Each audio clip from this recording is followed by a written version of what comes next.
Advocate, law and barrister, এই টার্মসগুলোর ডিফারেন্সটা কোথায়? এই টার্মসগুলো অ্যাকচুয়ালি কি? এর কি আদেও ডিফারেন্স আছে নাকি নেই? এই টার্মসগুলো কি একটা মানুষকেই বোঝায় নাকি আলাদা আলাদা মানুষকে বোঝায়? এরকম অনেক কোশ্চেন আমাদের মাথায় ঘোরে। ইনফ্যাক্ট মহাত্মা গান্ধীকেও বা কেনই লোকে ব্যারিস্টার বলতো, কি কারণ এর? চলুন জেনে নিই।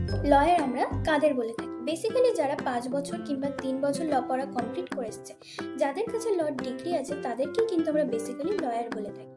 এবার কোনো লয়ারের ল ডিগ্রি আছে বলে এমনটা নয় যে সে কোনো কেস কোর্টে গিয়ে রিপ্রেজেন্ট করতে পারবে। কোনো লয়ারের এই রাইটটা থাকে না যতক্ষণ না তার নাম রেজিস্ট্রেড হয় বার কাউন্সিলিং অফ ইন্ডিয়াতে।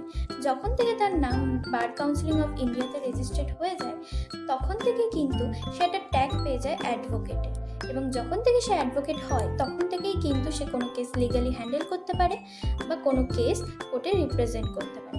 এবার নেক্সট আসি আমরা ব্যারিস্টারের দিকে। ব্যারিস্টার এবং লয়ারের টার্মস দুটো আলাদা হলেও এদের কাজ দুটো অনেকটা সিমিলার। এদের মধ্যে ডিফারেন্স এটাই যে লয়ার বেসিক্যালি আমাদের ইন্ডিয়া থেকে ল পাস আউট করে, কিন্তু ব্যারিস্টার যাদেরকে আমরা বলি তারা বেসিক্যালি বাইরে থেকে ল পাস আউট করে আসে। যেমন ধরুন সাউথ আফ্রিকা বা ইংল্যান্ড। আমাদের মহাত্মা গান্ধীও ইংল্যান্ড থেকে ল পাস আউট করে এসেছিলেন বলে তাকে আমরা বলি ব্যারিস্টার।